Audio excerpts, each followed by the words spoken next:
এই সময়ত চীনত চলি আছে ৰবটৰ অলিম্পিক্স। ইতিমধ্যে এটা হিউমেনইড মানে মানৱ সদৃশ ৰবটে আমাৰ উচেইন বল্টৰ যে 100 মিটাৰ দৌৰৰ বিশ্ব ৰেকৰ্ড আছিল সেয়া ভংগ কৰিলে।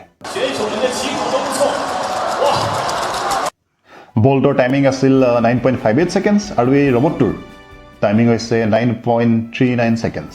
সঁচা কথা ক'বলৈ গ'লে বৰ্তমান সময়ত চীনা ৰবটে কৰিব নোৱাৰা কোনো কাম নাই। এয়া চাওক চীনা ৰবটে কি কৰিছে।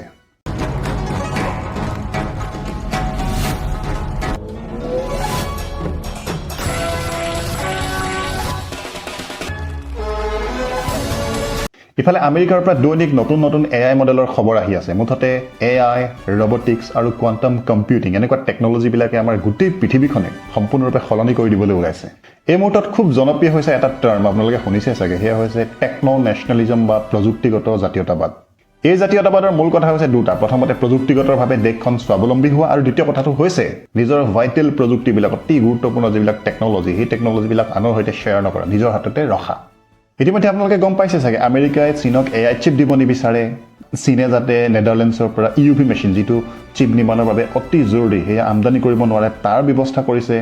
আৰু নতুন নতুন যিবিলাক AI মডেল আমেৰিকাই অতি উন্নত আৱিষ্কাৰ কৰিছে, শেহতীয়াকৈ ডেভেলপ কৰিছে, তেনেকুৱা মডেলবিলাক আমেৰিকাই আনকি কোনো বন্ধু ৰাষ্ট্ৰৰ সৈতেও শ্বেয়াৰ কৰিব বিচৰা নাই। এতিয়া এই মুহূৰ্তত ভাৰতৰ দৰে দেশবিলাকৰ বাবে মানে আটাইতকৈ জৰুৰী কথাটো হৈছে প্ৰযুক্তিগত দিশত এই ভাইটেল প্ৰযুক্তি যিকেইটা আছে তেনেকুৱা প্ৰযুক্তিৰ ক্ষেত্ৰত স্বাৱলম্বী হোৱা। আনৰ প্ৰযুক্তিৰ ওপৰত নিৰ্ভৰ কৰি আমি খুব বেছি দিন আচলতে চলি থাকিব নোৱাৰিম। কিন্তু কিছুমান কথা ধৰক যেনে গালগটীয় ইউনিভাৰ্চিটিয়ে চীনা ৰবট এটাক নিজৰ বুলি দাবী কৰি গোটেই পৃথিৱীৰ সন্মুখত আমাক যেনেকৈ লজ্জিত কৰিলে আমাৰ দেশক, তেনেকুৱা কথাবিলাক দেখি ভাৱ হয় আমি যেন সঠিক পথেৰে গৈ থকা নাই। যি কি নহওক, আপোনালোকে নিজৰ মন্তব্য জনাব কমেণ্টত। আপোনালোকে ভাবেনে যে ভাৰতবৰ্ষত এই মুহূৰ্তত সঠিক কাম হৈ আছে বুলি এনেকুৱা প্ৰযুক্তিৰ ক্ষেত্ৰত? আৰু পাৰিলে আমাৰ পেজটো ফ'ল' কৰিব। ধন্যবাদ।